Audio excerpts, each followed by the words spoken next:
Welcome to Blue Tinted Glasses, the home of Leicester City talk on YouTube. Fan debates, live watch-alongs, post-match reactions, and all the Foxes banter you could ask for. Subscribe now and see the game through Blue Tinted Glasses. Just into race clear. He's got Jamie Vardy with him. Jamie Vardy sets off. Jamie Vardy! Back here for Darwin. Oh, he scored an absolute belter. That is trademark Abdul Fatawu. This one into the box. Nugent over the top. Oh, what a goal! David Nugent's just scored a beauty. He's made Forest look like fools. Premier League champions 2016. The amazing Leicester City.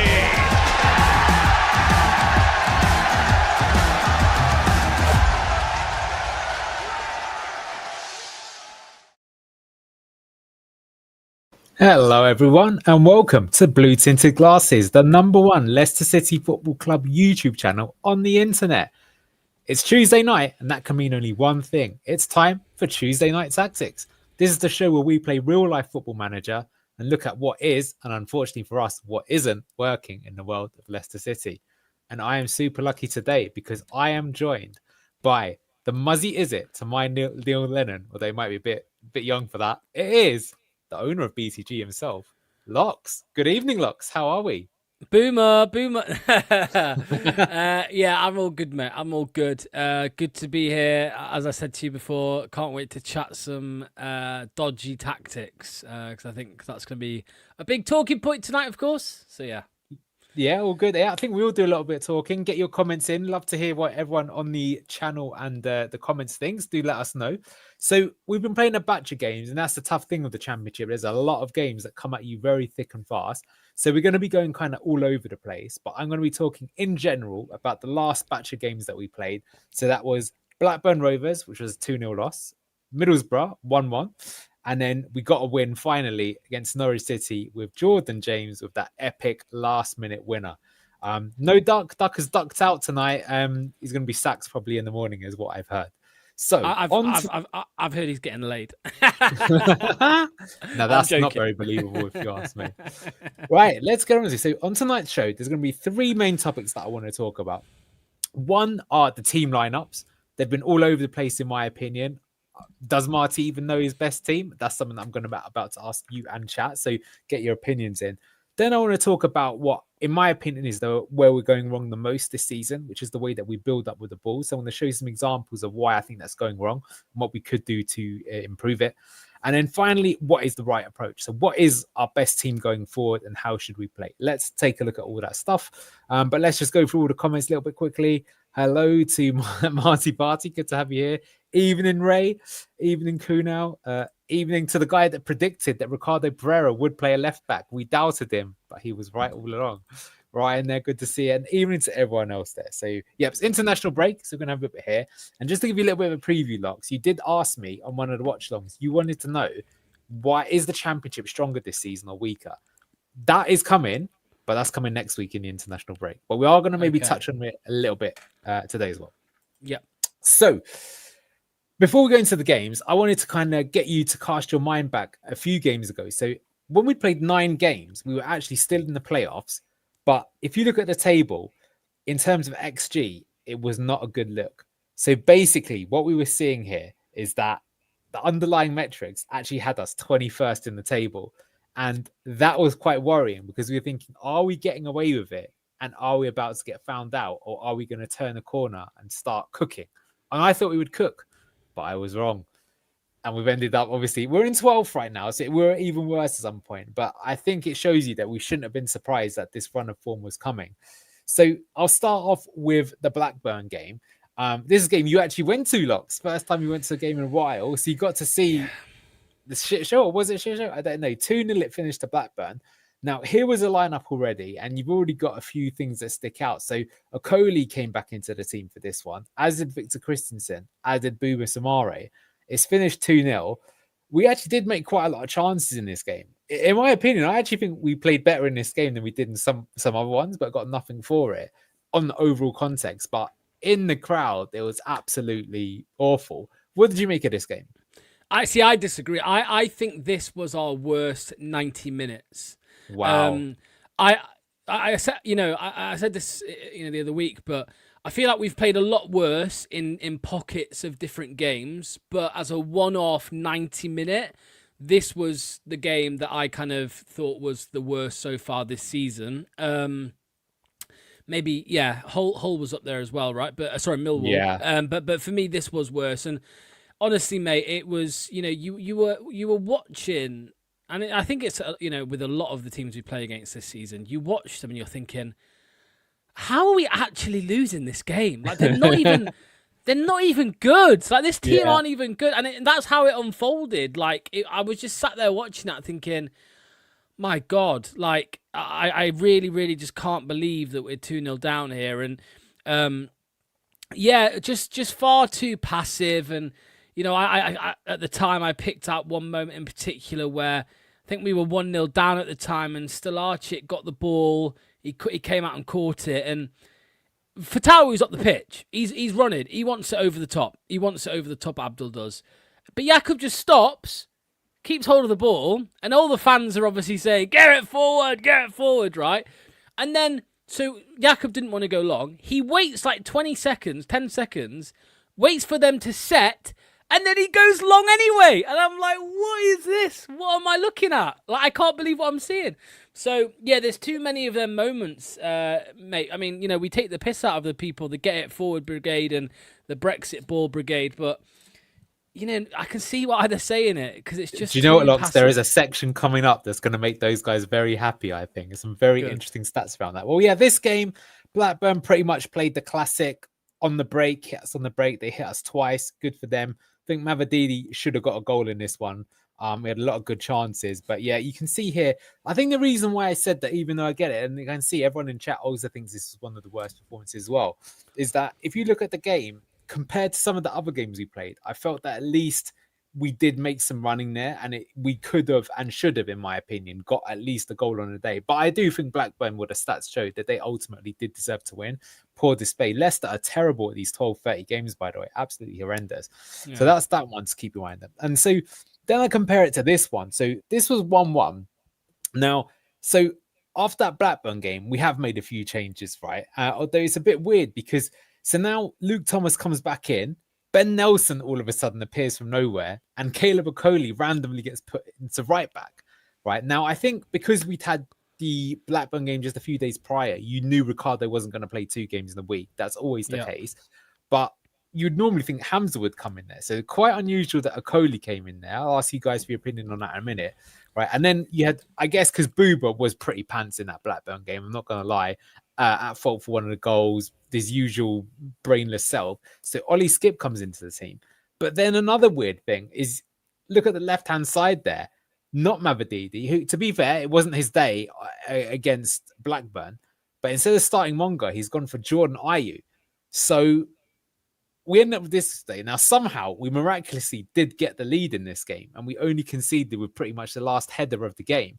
But, if I show you this, I mean, I'll be honest with you, I actually think this was our worst display all season. The more I think about it, is we played like pussios, as someone on his channel would say. And yeah, we got a goal. We can see, even when we got the goal, we totally didn't deserve it. It was completely against the run of play. It was a penalty, wasn't it? Yeah, we held on for and a fluky penalty at that. I don't know what Hayden Hackney was thinking. Bit disappointing on the night because we thought he might be player of the season. And then look at that, second half, basically hanging on. And then fair play, Mavididi gets one of their men sent off, and we still don't do anything with it.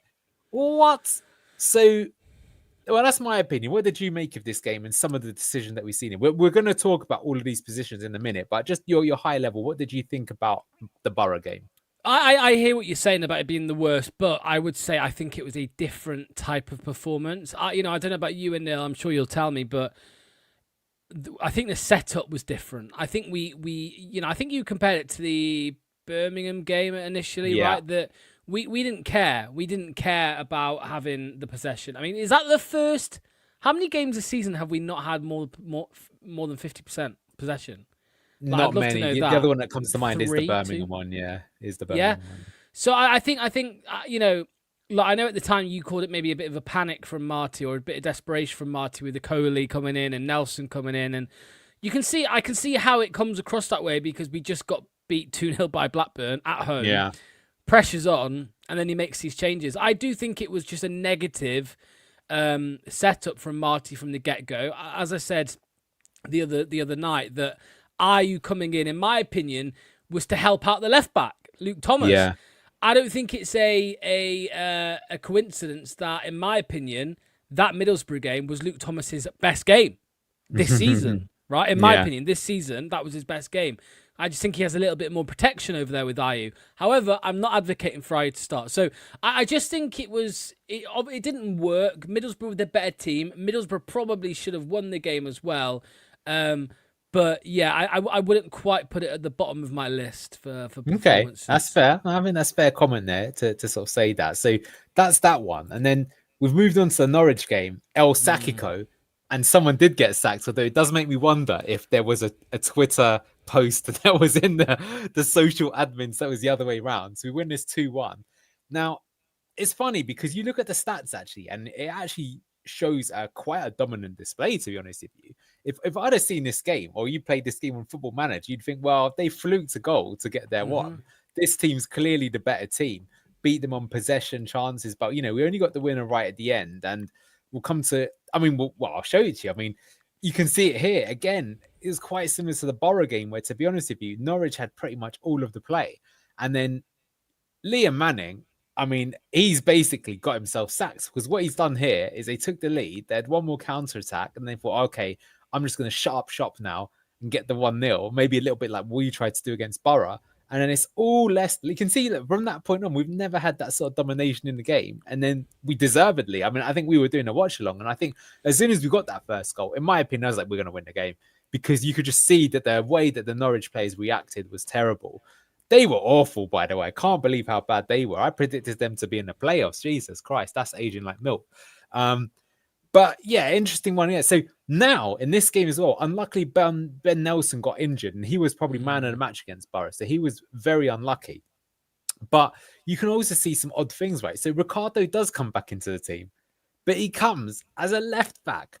And I'll be honest with you, Ryan, you're on the show quite a lot, and you mentioned in the group chat that how he was going to do that. And I was like, nah, mate, you're smoking crack. But no, I was the one that was wrong. You were right. He did. He hasn't played probably left back in about 5 years, comes back in. You've got Ayew back in the team as still a left winger. Skip kept his place. And now Daka is up top instead of Carranza, which is one that I haven't mentioned. And of course, you got Begovic because Stolarczyk got injured in the Borough game. We didn't really talk about. So what did you make of this one? Because this one was...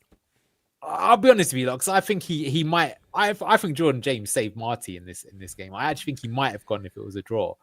But on the overall context of things, he has made good subs, and we won the game. And Fatal, we missed quite an easy one. We probably should have got more than 2 goals. So what do you make of this game?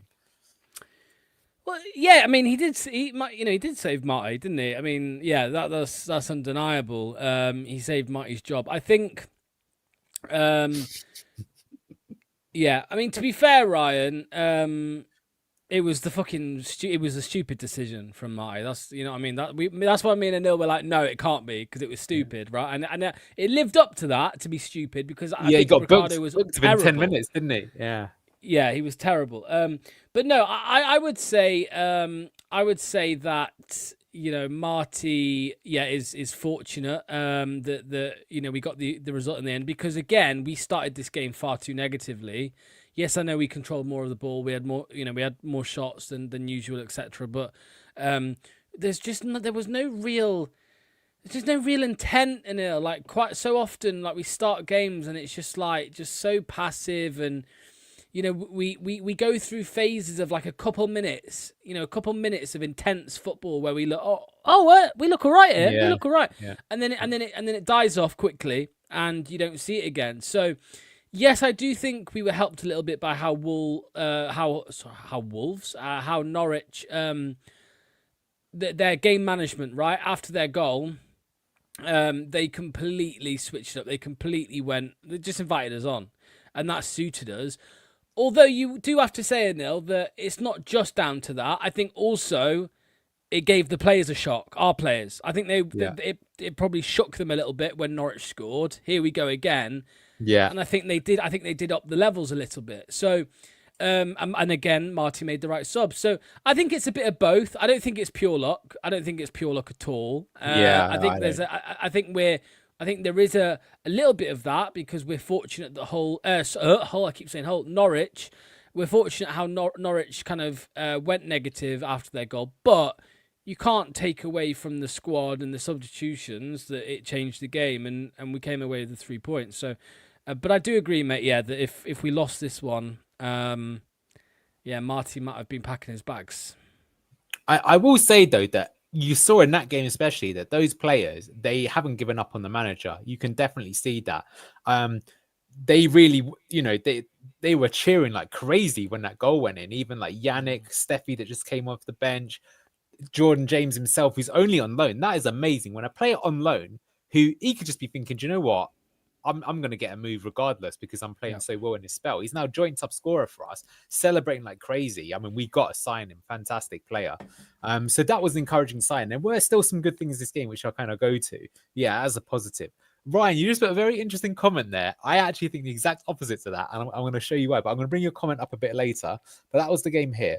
But okay, so I'm bringing all this up because, Locks, what would you see here? What is this picture trying to say? Oh, let me guess. Square pegs in round holes. Boom! Exactly. Ricardo, Pereira being one. So we just mentioned it here. So right back. I mean, we have seen some issues with this, but I mean, generally speaking, I don't really think this is a problem position for the team. With Ricardo being the obvious first choice one, but he's now put Okoli. Well, the funny thing is that Ben Nelson injury. I actually think if we'd have played the game longer with Ricardo at left back, we'd have been in big trouble. So bizarrely, I think Ben Nelson getting injured, I really hope he gets a quick recovery because we want to see him being like the standout player this season for us in defence. But that meant Okoli went to centre back, Ricardo went to right back. And I think we improved the team. And Luke Thomas came on and he was pretty good in that game as he was against Borough. But what do you make of this? Why do you think he tried to put Okoli in that right-hand side? And what do you think we're going to do going forward? Because what does that mean for Hamza? I don't think Hamza played any... Did he play against Blackburn? He might have come on against Blackburn. They came on against Borough, to be fair. But he's kind of been frozen out a little bit. And I agree with this, with the Chowdhury, in Skip's position. We'll talk about that in a second as well. But, what did you make of this? What do you think the thinking here was? It was because it was 2 games, wasn't it? Right? It was Middlesbrough and Norwich. The only explanation I have, mate, in my head is that he was just looking for better defenders. That's the only thing I can think, right? That's just my simple-minded way of thinking about it. Has he just gone? Does he just want or maybe the diags, or the keeper? If he is going long over to the right, I mean, you've got somebody who's a little bit bigger, better in the air than what Ricardo would be potentially. That's the only thing I can think of, mate. I think. Okoli is, he had a bit of a poor run of form, whenever it was September time, and he came out of the team. Look, I think I disagreed. I think it was the Middlesbrough game where I disagreed with you and Luke. I thought that Okoli had a really good game. And I think, Anil, he's had 3 really good games. Okay. I think the Blackburn game, he was our best defender. Yeah. I think in the Middlesbrough game, he was our best. Oh, well, other than Nelson, I think he was really good. And again, this time round. So, it is strange. You'd think Hamza would be there because Hamza's better on the ball than Okoli. He's not better on the ball than a lot of people, Hamza, but he is better on the ball than Okoli. But that's the only thing I can think of, mate. But I'd be interested to hear if you think there's other reasons other than he's a better defender than Ricardo and a better defender than Hamza. That probably is it, because if you think about the Blackburn goal, it comes on transition and it comes down the right-hand side, and Booba should do better there, but maybe it comes in there. We could say that. But I mean, the reason I'm bringing this up is because, okay, that does help us defensively, but, we're struggling to score goals.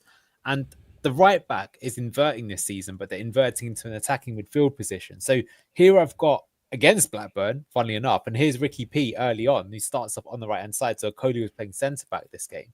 And you see, he receives the ball here. I've got Jordan James. They played a 1-2. So Ricardo runs down the wing. He gets it. Now, by making this movement, what that means is that Tau only has one person on him, right? And this is another thing we're talking about all season is the wingers are 2-on-1 a lot of the time.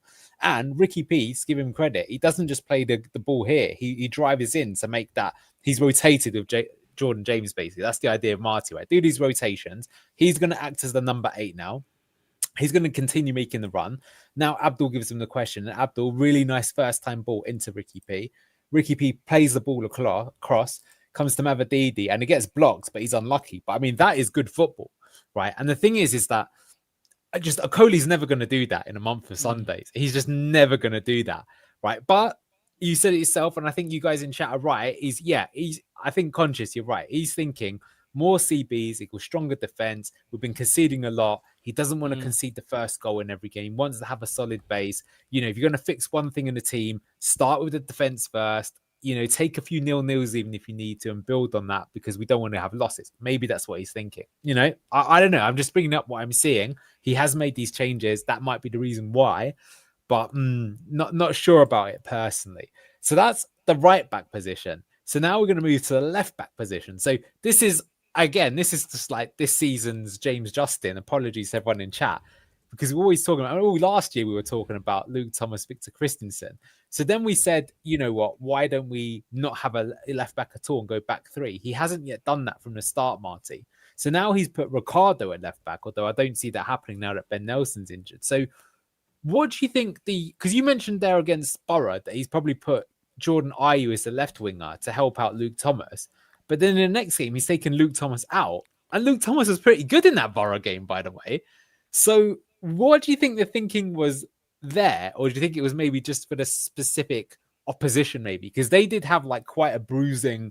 Well, to be honest with you, I forget what his name was. Bam Dam or something like that. He was rinsing Ricardo in that game. And Luke Thomas did better against him. So what is you and chat's thinking here? Mate, I could not give you an answer to that without reaching for the stars, mate. Honestly, I don't get it. I don't because like I said, Luke Thomas, he's been absolutely horrific all season, and the game he gets dropped is the game after he had probably, in my opinion, his best game this season. It's I don't quite understand it. Is he resting him? I don't know, because Luke Thomas is probably one of, if not the fittest, I think, players in the squad. Like, he can run all day, Luke Thomas.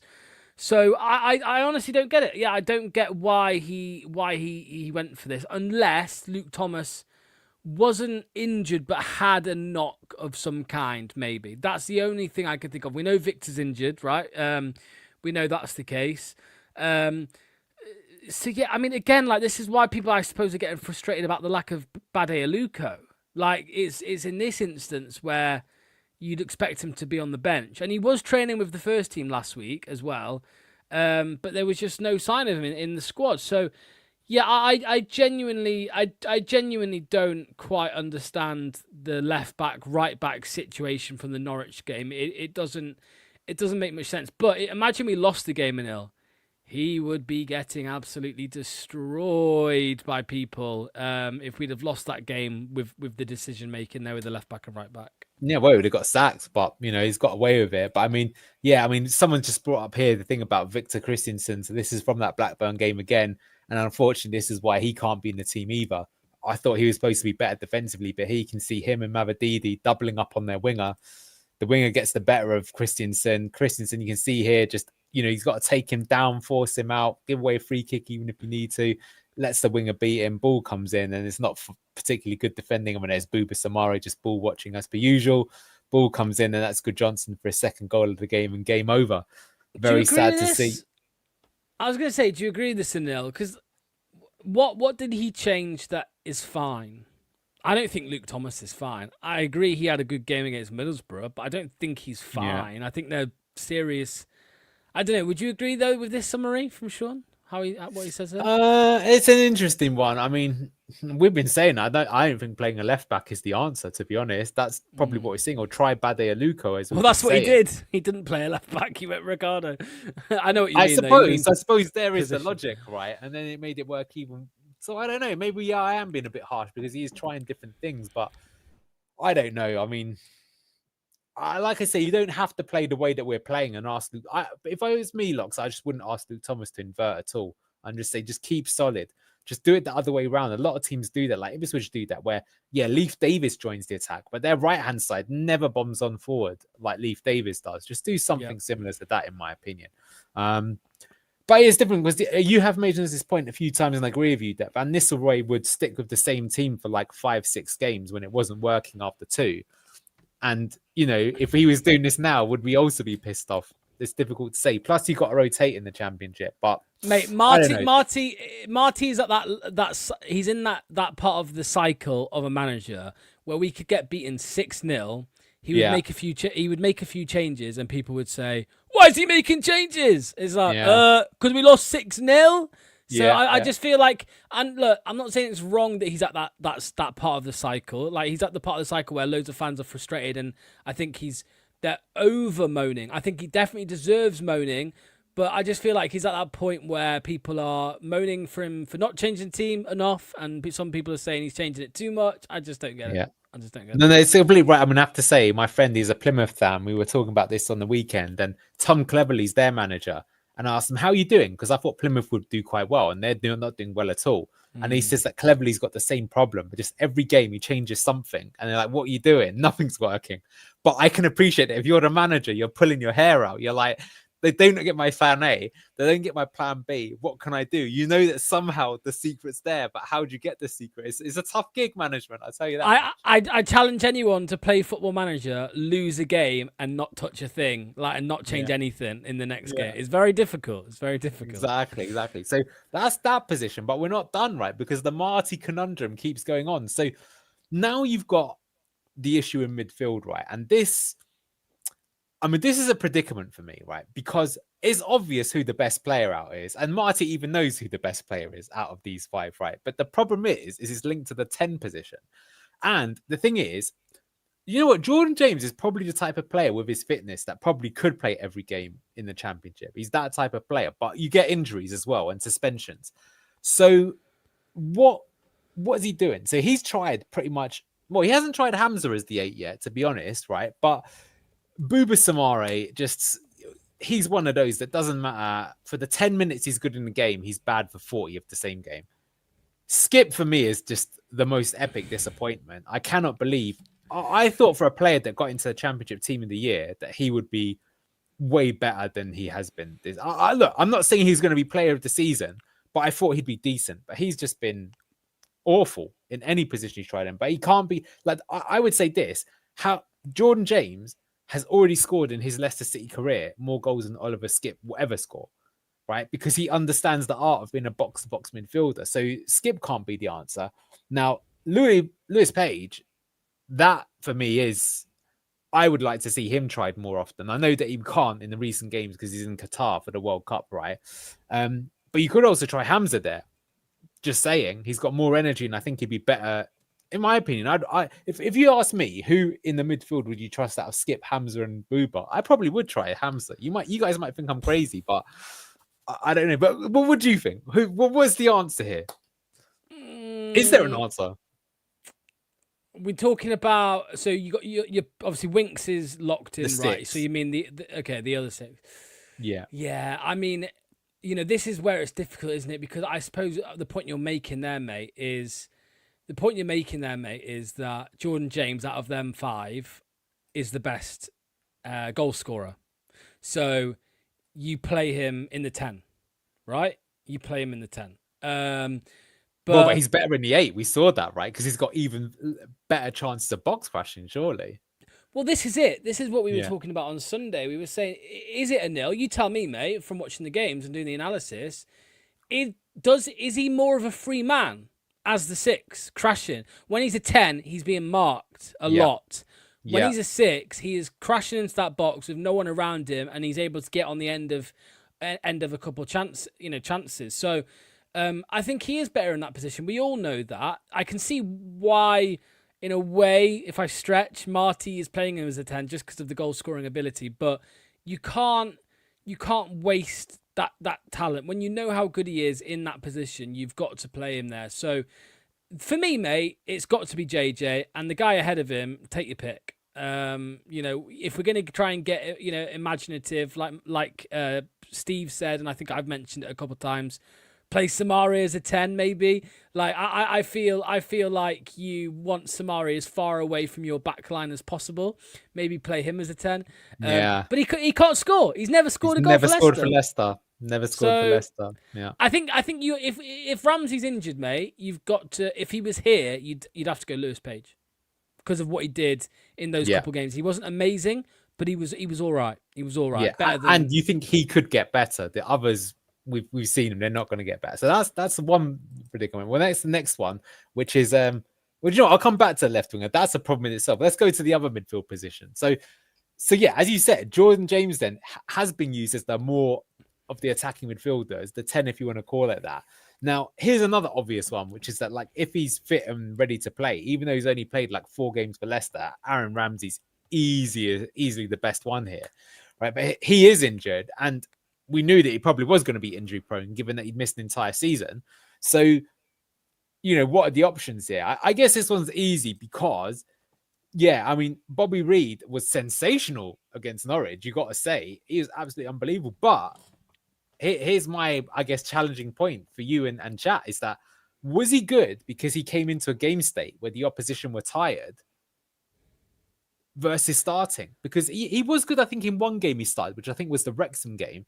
But another game, I forget which one he was. The game after Swansea. Yeah, he was not particularly good. But he was, I'm not going to say, we're going to show you his goal in a moment. But I mean, the goal that he scored was Premier League quality in the Championship, right? And that's what I was expecting. See, with Skips just showed nothing. But Bobby Reid doing that was like, yes, that's why if we got relegated, might have been a good signing. What do we do here then? So, yeah, who's the 10? Is it just Bobby Reid? Some people are saying Ayew, but I hate Ayew in the 10. I just think he's terrible. Yeah, but how often has he actually been a 10, Anil? Like, because, I think in later game states, he's come on or he's been as a 2. When we go to like the 3 at the back, right? Yeah. A few games ago, a couple times when we were behind, we would go to a 3 and he would kind of be up there with Daka or Carranza. But how many games has he actually started as a number 10? I don't think it's many, mate. I think it's maybe 1 or 2. I don't think for Leicester, not many. But the thing is that Fulham also play like a 4-3-3 when he was there, where they do the rotation. I'm talking about Ayew. Oh, Ayew, sorry, Ayew. Okay. Ayew. Yeah. So no, I'm saying as a 10, I don't think Ayew has played. So, I would sway towards, and I'm being completely honest, I would sway towards Ayew. Yeah, with this, Talia. Okay, I would sway towards starting Ayew in the 10 and bringing Reid on. But you have to reward people for their good performances. Yeah. Right? So with what Bobby did on the weekend, he's going to start. You would say, yeah. But again, Anil, this is where I think Marty's in a shit situation, mate, because when that team gets announced and Bobby's in the 10 and JJ's in his position, there will be people saying, oh, look at this, Bobby D. Cordova Reid starting, what's Marty doing? What's the solution? The solution, I suppose, Anil, is Monga in the 10, but we're not going to get into that because I don't think that's going to happen. But you could have Monga in the 10. I wouldn't mind it. Wow. I mean, we'll see. I will say one thing with Reid is that he started the season injured. I do wonder if he had not done that, he might already have established himself in that position and him and Ramsey might be the ones interchanging. But I will just touch on Monga because you mentioned he could be the 10. Well, at the moment, he's not even playing on left wing. We're going for Jordan Ayew. So we mentioned the fact about trying to protect the team defensively somewhat. Mavadidi's the conundrum. I mean, it's crazy that we're 15 games into the season. Okay, he missed maybe 2 or 3, but 0 goals, 0 assists from Stefan Mavididi is mental. I would never have had that. He can be a streaky player, but not that bad a streak. And you could even try Bobby Reid in that position. So it's weird because we thought we had the best 3 wingers in the Championship. Maybe we still do, but one of them is just so badly misfiring. Now, I think to be fair, not starting a 16-year-old when you're under pressure, I do somewhat understand it. But what's your take on this, the left wing position at the moment?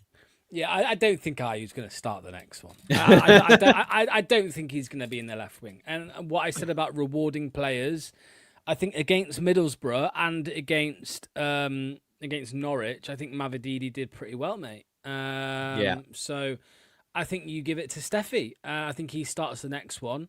But again, this from Ryan, that one from Ryan, mate. That's wingers. I'm sorry, that's wingers. Like, look at Mavididi. How many good performances has he had as a starter this season? Yeah, I don't know if he's had any.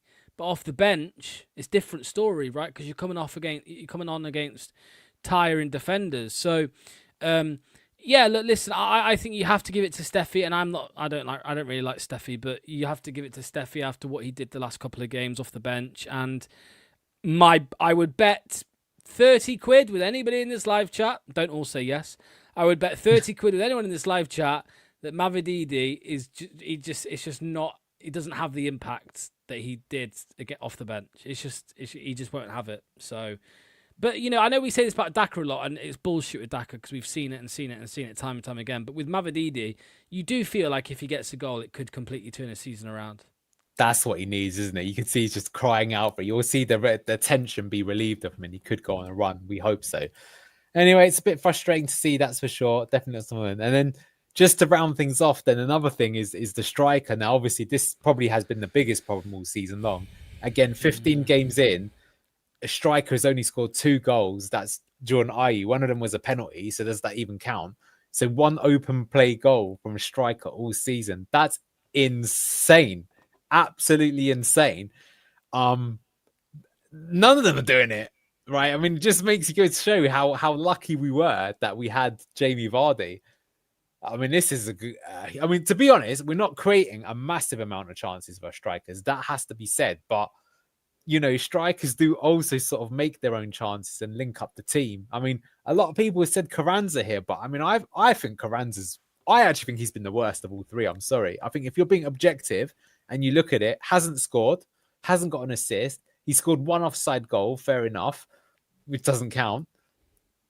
I'm just calling it like I see it. For me, I'll be honest with you, I think seeing how he was against Norwich, I would keep playing Daka. I think he at least is linking up the play for the others, but I don't want to talk for others. What do you make of the striker situation? Oh, man, I honestly don't know. I change my mind every day. Genuinely, I change my mind every day. I want to say Carranza, Nil. I want to say Carranza.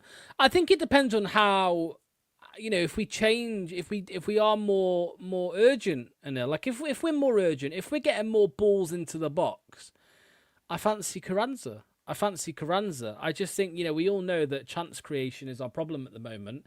Clear-cut chances. And Nil, let me ask you this, mate, right? Let me ask you this. So we agree, right, that chance creation is one of our biggest problems, yeah? You put a ball on a plate for these 3 strikers. Who are you trusting to finish it? Who are you least? Who are you least trusting? Who are you trusting the least to finish it if it's a clear-cut chance? Yeah, you're probably going to say Daka. I get that. But... And then who? Then the second least. Based on what I've seen so far, Locke, sorry, I'd have to say Carranza. Well, I'm going to say Ayew, and the reason I'm going to say Ayew, mate, is because that offside goal we scored, this is how we're clutching. We're talking about offside goals here. Against Blackburn, ball in behind, mate, Carranza, one-on-one with the keeper, calmly slots it into the back of the net, offside. I don't trust Ayew to get on the end of it, and I don't trust Daka to get it on target, one-on-one. So I feel like if we are going to somehow start creating more chances, I want Carranza in there. But if we need to literally rely on pressing and pressing alone because the striker ain't going to score any fucking goals anyway, you have to go with Daka. You have to go Daka, don't you? You have to go Daka. That's to be honest with you, is my logic is that, Chap has said the keeper had stopped Locks, which is fair enough. But, I think that maybe the pressing means you get more chances. So he's got more chance to score. I'll show you something in a moment. But look, it's another difficult position. But look, this is depressing me, to be honest with you. Didn't mean to do that on my own show. Let's just talk about 2 other people then that have come into the team recently. Ben Nelson, super unfortunate. He was brilliant. If anything, it just makes the decision to have left him out in the lurch for so long even more stupid, that now he's come back and got injured. Because the more that you play, the less likely you are, to have that type of injury, in my opinion. I mean, I don't think we'll see him for the rest of the year. I reckon that looks like maybe 3 months out. What did you make of Ben Nelson? But I mean, we're not really going to see him, are we? Yeah, well, I've heard on the grapevine that it's going to be a while. Yeah, I don't know how true that is. You'd imagine it was ligaments, but mate, it was very good. It was very good. I think from both games. I think Middlesbrough, he was my man of the match. Obviously, the Norwich game, we just didn't see enough of him. But even then, he looked so calm, which was weird, man. That Huddersfield game earlier in the year, which was his last game, he looked like he was panicking. He looked like he was lashing at the ball, making mistake after mistake. Maybe it was just nerves. Because let's remember, Anil, like he was proper hyped up in the summer. We were hyping him up. We were saying Ben Nelson will start for us every week. You know, that's what we're going to do. So maybe it was nerves. I don't know. But we did hear from Marty last week in his press conference. He said, in quotation marks, Marty said, Ben Nelson... Oh, I've got balloons up. Marty said that Ben Nelson's training levels had improved a lot. So that suggests to me that maybe in training, his performances just weren't there. That's why he wasn't getting a game. So... yeah, it's really upsetting. It's like frustrating, and you feel bad for the lad. But it is what it is. You know, that's football. We have to move on. Begovic as well, by the way, should have done better for the goal, in my opinion. I think he wasn't expecting, because he had a shot, didn't he, Kviscon? Didn't he have one shot? Yeah, we're gonna show that goal. We're gonna show that goal. Yeah. So he could have done better, but it was a bit of an awkward one because it was kind of 2 attempts at goal. But overall, mate, I think he was pretty good. He came to claim the ball quite a bit as well. And yeah, pretty good. Yeah, I think Begovic to me looks like a 7 out of 10 keeper. That's all you really should need in a team like ours. But we'll see. But all right, that's that for the team lineups then. Like I say, that have been quite confusing to me. Let's see what he comes up with in the lottery next game. We'll talk about that right at the end. But now I want to talk about my next issue, right? So I'm talking about this a lot every time we're doing the watch alongs. It's really pissing me off, Logs. I got to be honest with you. Build up. So what we're doing with Marty, and we're doing this so much more than a lot of, I think, any other manager you've ever had. Although I have to say, Steve Cooper sort of tried this as well, but just as badly. But the concept is that we're playing these, Conscious has said it here, right? So the second part thing, he also encourages the crazy 40 vertical passes that you're coming to. Absolutely. Right. So this is sort of the Marty system. And I want to bring this point up from Ryan right now, because he says our midfielders seem to pass sideways instead of splitting lines and progressive passes or diagonal runners, allowing opponents to sit in a compact block and deny penetration through the middle. But I disagree with this quite badly. I think we actually need to do more of this, because what we're doing instead is we're going to go for this type of pass, right? And against Norwich, I think the first 10 passes that Vestergaard played, every single one was this. Right. And he mucked a lot of them up. So here's a classic situation. He's on the ball and you got Harry Winks here. Now, we'll show this in the difference, but a difference in our setup this season compared to last season is that there's only Winks by himself. Whereas under Enzo, he'd have Ricky P, his best mate, nearby. So that means that Yannick here, if you're going for the more straightforward pass is either to your teammate here in Ben Nelson, or you could put it into this gap or this gap to try and hit Harry Winks. But instead, what he'll go for, you can actually see, is look how Oliver Skip is shaping up, right? You can see already that what Marty wants is he wants to bypass not just this line of the Norwich defence, but their second line of defence as well. So break 2 lines and hit Ollie Skip. Now, just to say this, the logic, the thinking behind it does make sense. If you've got a player that can play that pass and you can pull off the pass, you can take so many people out of the game that it can make an attacking situation so quickly that the opposition don't have time to set. That's the idea. Now, what Yannick does here is he's quite a crafty guy. He actually fakes him out and he decides instead to play a different pass. But yeah, just to point it out, is that's the difference. If this was the Enzo system, Skip, instead of being here, would be here. And then the idea would be that you'd have 4 against these 3. And how Enzo would work is he would play like circulating the ball between these 4 until this player most likely would jump. And then he would play the ball through. That was his idea, right? So I hope you like my graphic there with the stickman Ricardo. But that was the difference. But you can see that what he's actually going to go for is that he's also looking for, you got Skip here, but you'll have the other 8 who's going to come into picture in the mirror. And this will be Jordan James. And again, if he's standing here, that means there's a pass on here to break, again, the two lines. And so that's the ball that Yannick plays. He's going to play this into Jordan James. Now, this is an example of it working. So the ball breaks these two lines. It gets to Jordan James. Jordan James plays it first time, so doesn't take a touch. That's another thing that's a bit different compared to Enzo. He plays it. I mean, this is a wonderful touch, by the way. Look at that. He's run away, done a little flick, and he's going to play it into this inside channel. And he's made that space because he's come back into this area. So this means by playing this particular system, rotations, that Fatawu was 1-on-1. And now that means he can get onto the ball. And this is, I mean, if you're a Leicester fan, this is what you want to see. You've got Fatawu, his goal side of his man, 1-on-1, and he can either go for the first time crossing or he can cut back on his left. Yes, maybe you could say the number 8 could be attacking here, but this is like a fast transition. So this is what we're trying to do. And in this particular example, Fatawu decides to do his trademark cut-in, and he goes for a shot. Well, okay, but I don't have anything against graphic, that. though, Anil. The first graphic, I mean, that... Like, also, where the hell's the left winger? Wow, exactly. I'll tell you why. Because the left winger in this game was Jordan Ayew. He was at the kebab shop. Yeah. He was grabbing Yeah. Well, this is fair enough, like what you guys are saying here, right? But, you know, this is this is the idea. And what I'd say is you can criticize it here. But for me, I would say, if I'm looking at this purely from an objective, tactical perspective, that this has actually worked. So I'd actually think this is actually quite clever from whoever this team is, right? They've played this line-breaking pass. They've managed to execute it successfully. And through this, they've generated, I think, a pretty high-quality chance here. XG is probably only about 0.2, 0.25, something like that. Maybe you think that's being a bit generous. But point is that, you know, that is something that he could do consistently. And he could do the first time across here or very up for the shot. Or even he could play it across here. And that you have got Skip and Ayew arriving now. So there's the answer to your question. But I would say their lack of mobility and pace does mean that you've got less chance to kind of score it.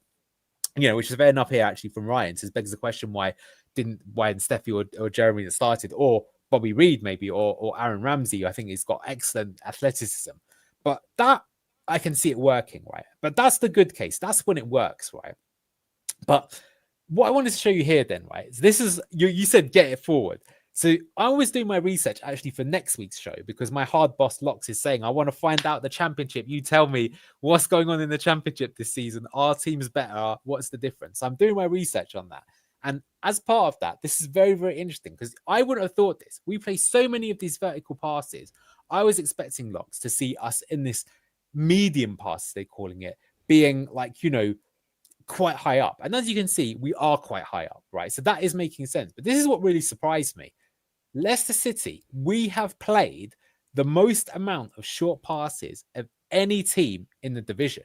And just to put this out, right, when Enzo was here, we were not actually the number one team. I think we were number 3. Southampton and at times Ipswich and Leeds were ahead of us. So that's a big thing. And someone put this on Fox's talk. It did make me laugh. He said they've replaced the 3 Ps with plodding, pedestrian, and, you know, passive. And the stats back that up. And you said get it forward. And we'll talk about this next week. But look at this. Coventry, the runaway leaders, you can see that they are like the 10th team for short passes and about 12th team here for middle passes. So that's going to be a bit of a sneak preview. But there you go. Do you think we're like the Southampton of 2 years ago? Yes. But I don't know. Yes and no, though, because not really, because they were like really kind of Spain tiki-taka style from 2010, where they wouldn't have that many chances, but they'd literally try and walk the ball into the back of net. That's what I think Southampton under Russell Martin are. But here we go. This is the long passes, and the team that has attempted the least amount of long passes in the entire division, and it's not even close, by the way, it's Leicester City. Right, you can see that, to be fair, Ipswich there are the third lowest down there. You can see that, you know, Coventry like 10th or something like that. But there you go. So your complaint about Jakub Stolarczyk not kicking it long, and then he eventually did. There you go, right? You know, yeah, fair point here, Ryan. We're going to come to this. But anyway, that was my little intermission there. But you can see that. So we really aren't playing many long passes at all, which I think is something we need to change. I mentioned going more direct. So with the vertical passing, so I showed you when it worked nicely, right? But the problem is, and he was doing this right from the off with Yannick, is even if he's a good player, is you're taking a risk when you're going for that type of pass. So here we are, second half, Okoli's on the ball. He's going to play it sideways to Yannick. So we know we play a lot of sideways passing at the back. Now, Yannick here, you can see already that he's the first thing he's been instructed, and I can tell you this has come from the training ground, because he's looking for it immediately. He's like, okay, the coach has told me to get it forward as fast as possible and to break the lines to make sure that all these Norwich players are out of position. So he looks for it immediately and he goes for the ball and he's going to play it into Ayew, who's dropped in for the false 9. Right, but this is like you're playing Football Manager and your assistant said, Locks, I recommend we always press Jordan Ayew as a pressing trigger, mark tightly and press around him. So you can see this is like the definition, textbook definition of a pressing trap, because not only is there one player on him, but look at the other 2 players. So even if somehow this is like a 50-50 ball, they're likely to pick up the second ball, right? Tactics, definitely something that they identified, and all teams have identified this, and it's working. So as a result of this, I'm not even necessarily going to blame Ayew, because by making that risky pass, the defenders anticipated that he's onto it. He's going to get there first, or it might be a 50-50. You can see that he's really going for it, the Norwich defender, and the ball ends up breaking, and it breaks to Chris Garden here, as you say.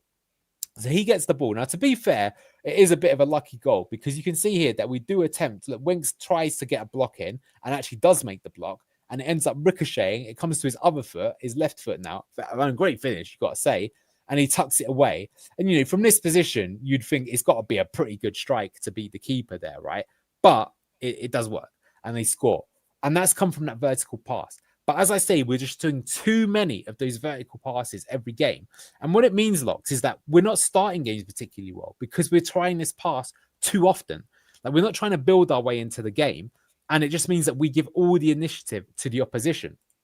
Now, I showed this last week. I'll show you that, again, this is an example of it working well. This is Yannick receiving the ball. Again, look, he's going for this line-breaking pass again to break not just one line, but 2 lines, hit Ayew. So even though we're further up the pitch. But this time, look, it's a brilliant pass. He holds it up. Ramsey now knows that his attacking trigger press comes to him. And, this is a brilliant goal that got us back into the game for 2-1.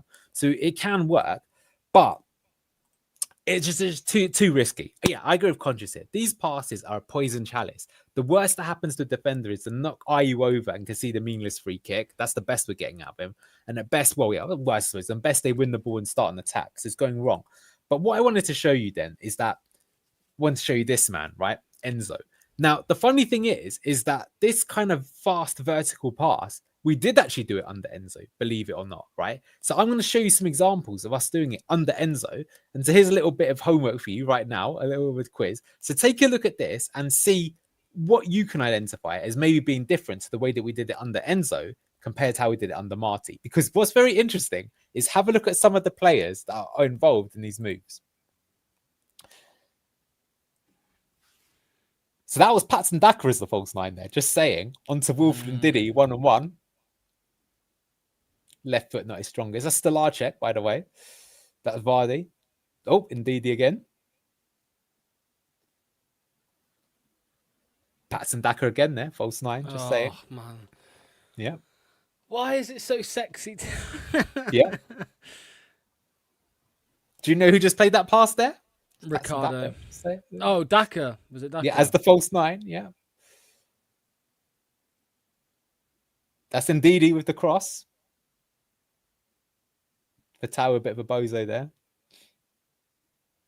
That is, I see. That was Ricardo next to Winks, though. Just saying them. That could be one of the reasons why. Smavididi. And he's got loads of space, Steffi, unlike now. Yeah. Man, Abdul does not look that good in these clips. He'll get his moment in a bit. That. To be fair, that's Kelechi Iheanacho there. Well, sideways pass there. Didn't just go for the fast vertical one there. Dewsbury Hall. Smavididi. Look at this, man. Yeah. Okay, so this is the first one that I think is showing you the difference. So what are you noticing here compared to under Marty? I'm noticing the striker a lot here, big time. So look at Vardy, drops deep, and then you've got the eights bombing forward. Abdul. That's Wanya Marcel. But does this? Yeah. That's Iheanacho, isn't it? Playing in Kiernan. Mate, this football was so good. That's freaking Connor Cody. Look at that turn. That again, that was Patson Daka. Oh, Yes, Ryan.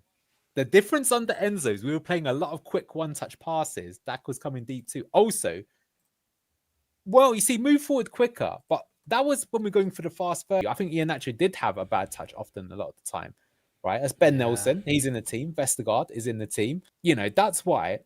Here's my summary then. So the build-up woes. For me, we rely on these line-breaking passes way too often. And we had much more variety under Enzo. That's my TLDR for tonight, guys. So we switched between more methodical build-up and more direct through the line play. Now, the funny thing is that we would watch Enzo. And like, for me, I thought it was amazing. I loved watching his teams play. But a lot of the crowd did not like watching Enzo at the King Power. But the thing is that they would play those vertical passes, but he would play them, in my opinion, 2 times out of 10. Whereas with Marty, I think it's 8 times out of 10, right? Maybe there's a balance, like 4 or 5 out of 10, but 8 times out of 10 is not good enough, right? Because we give the ball away. And yeah, in that system, Yannick Vestergaard, Harry Winks, Ricardo Pereira, Staffy Mivadidi, Abdul Fatawu, they all excelled in that style. And every single one of those players is still at the team. Right, you could say that Ricardo's got worse. Agreed. Mavadidi's off form this season, true. But I think Fatawu is a better player than he was 2 seasons ago. The other two are probably the same. Okay, we don't have Kieran Dewsbury Hall for sure. But Jordan James, in my opinion, everything that I'm seeing with him this season, he's got the ability to play that. 3 goals already in the games that he's played. And I think Ramsey as well looks like he can play that, right? At the moment, every team knows that the pass to Ayew, that's your pressing trigger. That would literally be easiest scouting report of my life. If you're my manager, Locks, you're the manager of Stoke, you go, Neil, can you do me some research? I can take it easy. Take me 5 minutes to get that report to Locks. Piss easy. Right. So a more varied build-up is essential to improve the performances and results. That's the TLDR, right? If we just keep doing this, and so I'm going to watch it again. And to show some examples, right? It's not like Marty never does it, right? So here's an example in the Norwich game where we actually, rather than just like hoofing it in the whole time with those vertical passes, here's more of a patient build-up. So Jordan James gets it. He plays it into Bobby Reid. And Bobby Reid goes for a simple pass through. This sets up for Tawu's one-on-one. He should have scored that goal. And there are a few other examples that we're going to come to in some of the other ones. But that's one point of it. And I think as well that, like, rather than going directly through the middle, something that I mentioned last week as well is that I think that our most effective way of scoring goals under Marty has been to be more direct. It's been direct on the wings. They're not just to hoof it. But again, we're talking about those long, we're not playing many forward balls. And I think it's time we got to, because I see Coventry do this quite a lot. So this was against Millwall, and it's not a great chance, but this is one of the few chances we created in that game. So here it comes out to the wing. Here's actually Jordan James again, who's drifted out to that right-hand side. He's a very good cross with the ball, you've got to say. He puts in a really good ball. Now, to be fair, Locks, you asked me before, if you're going to put a cross to someone, who do you want on the end of it? You probably don't want this guy on the end of it because it's a pretty tame header he puts in and it's easily saved. You might want someone better on the ball. But the thing is that, again, we saw it in this game as well, is that going direct towards the wing. So here is another one, unfortunately, of those vertical, line-breaking passes. It comes into Fatawu. He plays it into Jordan James. Jordan James gets it down the wing, and he does go for the cross here, right? So he crosses it first time. Now, the thing when you go for the cross is that it is less of a high-quality chance, right? Even if you're David Beckham, Man United didn't score every single cross he put into the box. So he goes in, Norwich, and Norwich deal with the header. So they head it clear. But here's the thing, why I'm personally a fan of going more for this type of play, especially in the Championship, is you can recycle the ball. So he heads it clear, but Leicester get possession of it again. And this time it comes into Fatawu. And Fatawu goes for the cross. Now, I do have to say, I do wonder if this is something Marty is working on, because before this game, I didn't think Fatawu could do jack shit with his right foot. Now, he obviously set up the cross for Jordan James, but here was another chance. I forgot about this. So recycled on a cross. They cross again. This time it's Fatawu. It comes into Jordan Ayew.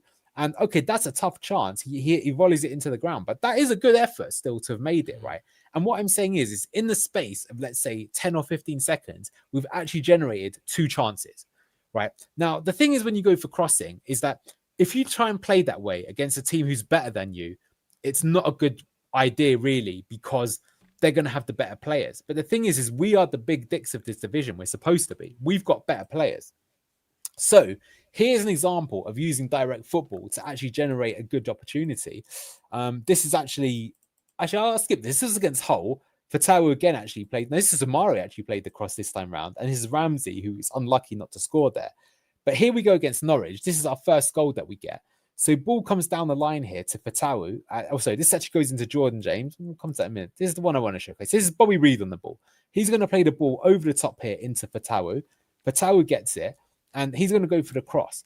Right now, again, because we're kind of going for this sort of more direct play, this is terrible defending by Norwich, by the way, but this proves my point. So the ball ends up ricocheting up in the sky. You can actually see it here where my mouse is. We've got 3 players that are live. Norwich, for whatever reason, they don't deal with it. And eventually it comes to Daka, and Daka heads it back to Bobby Reid. So this is like the classic case of why Pep didn't really like to go direct at times, right? Because it can be a 50-50. But the difference is if you've got high quality compared to the opposition, is you can take a chance like that and you can score a magnificent goal. So I think it's time to stop passing the ball short as often as we are doing it. Stop also trying to go for these vertical transitions through the middle and mix it up a little bit, right? And play more of the percentage ball. And what ends up happening is that's how we get the winner. So that was for 1-1. Jordan James, this is a magnificent, right? Not only for the goal, but he actually starts the move. So he gets the ball, plays it in here.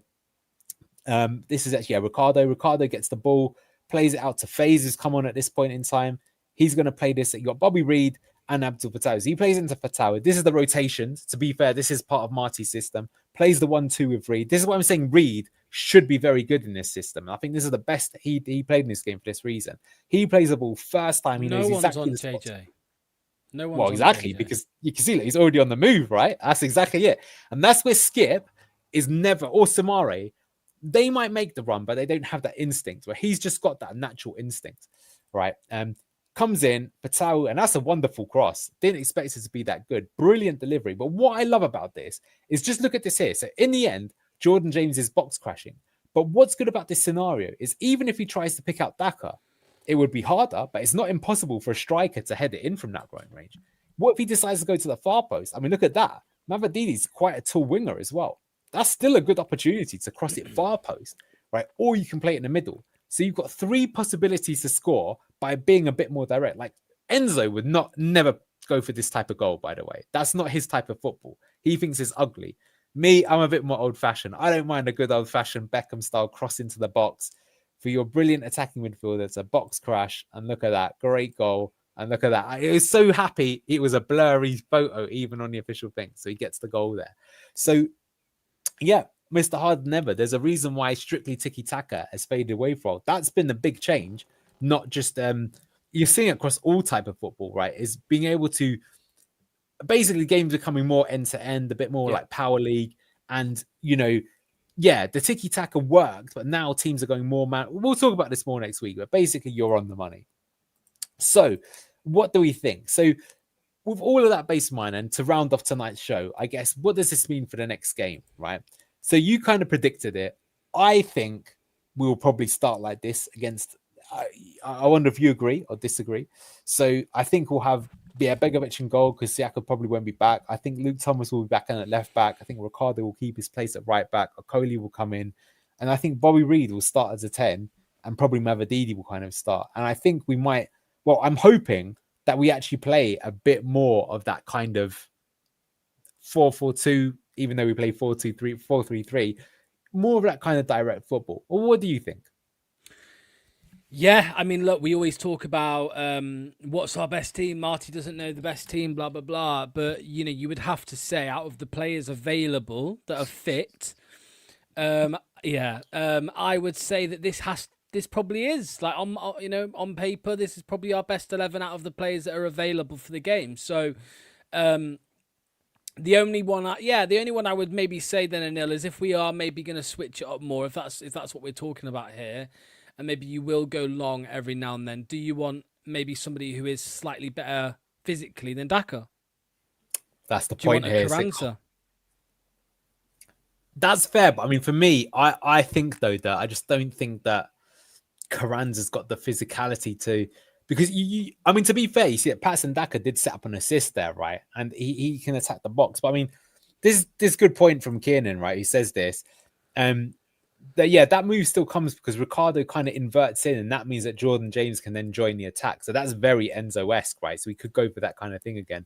I mean, look, that's a very good question, Nogs. I don't really have the answer. I think, even if Daka somehow miraculously from now to the end of the season went on a scoring run, we're not going to give him another contract. The reality is that regardless, we're going to get a new striker in the summer. Maybe we're not trying to block pathways, but it's going to be a while before either Jay Kerins or Lorenz Hutchinson ends up being the number one. We're going to have to get a player. I mean, you said this and I agree. I mean, I personally think if you could cancel the Carranza loan and try and find someone else, I would do it, to be honest with you. Just, I'm sorry. Any suggestions? No, I don't have a realistic one. I mean, what profile do you think we should go for? If we could get him for this season only, you'd probably go for, I hate to say it, Josh Sargent. But he probably couldn't do it in the Premier League, but we're not going to get him anyway, right? He's going to go, to one. Yeah, I don't think so. But the thing with Josh Sargent is he's similar to Daka as well. Is that he's a pressing machine. He's always had that in his game, but he's just a proven finisher in the Championship. But in terms of the profile, I mean, that's the problem. In the modern game, you want everything, right? What do you want? You want a forward who's 6 foot, 6'2", ideally, who's pretty quick, good in the air, but also good on with his feet and can link up play. I mean, there's a reason why these strikers these days cost so much money. But there is also, I will say to you, Loxo, it is interesting that if you look at where the big money's gone, right? Benjamin Šeško he's 6'8", right? Then who did Newcastle sign to replace? Yeah, what a player! Isak? What a player! Walter Made, who is like 6'9" or something like that. But all these players are also quite good with their feet. So they're definitely scouting that. And basically, if you've got a kid who's tall, yeah, Francolino, well, if we were in the Premier League, but we're not going to get him in the Championship, are we? So we'll have to kind of see this. I don't know. I don't have a good idea. And you won't just find these players lying around. You'll have to make do with something else. But I mean, we did show that Jamie Vardy was not 6 foot and he could still score headers and he could do all the play. But I mean, he was just on the elite level, right? I mean, 40-year-old Vardy was cooking one of the Juventus defenders for Cremonese recently. He's a good player. So there you go. But look, we've gone over an hour, so I'll leave it there. As Blue Tinted Glasses, like I say, on this show next week, I'll have a look at the Championship in a whole. You asked me the question, is the Championship better than 2 years ago? How have things changed? We'll try and answer those questions for that one.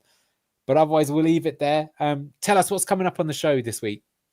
What is coming up? We have Fox's Den tomorrow. Don't ask me what it's about because I've got no idea. We're also going to have a very fun video coming out later in the week, which is a bit of a bit of a Q&A type thing. But I said on the post that we get lots of comments from people watching back on the stream. It's good when you've got people leaving live chat like you guys are now because we can respond to it in real time. But there's a lot of people who watch this back and leave comments afterwards, and you can't really do it justice by writing on the comment section afterwards. So we'll respond to a few of them, that's for sure.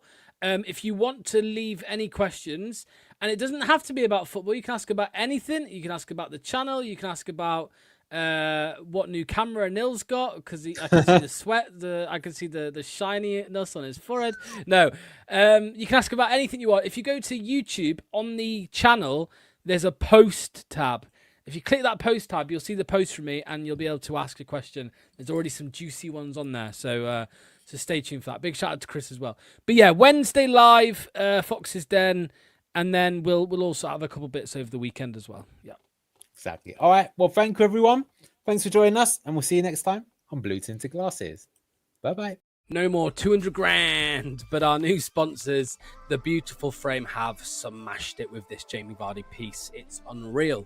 They're a local Leicester business as well, which makes it even better. And not just City, they do prints for other clubs as well. So it's perfect if you are stuck for a birthday or Christmas present for one of your friends or family. Now, the best bit, they have sorted BTG viewers out with a discount. Just use BTG12 at checkout for money off. BTG12. Grab yours now at thebeautifulframe.com. The link is down below.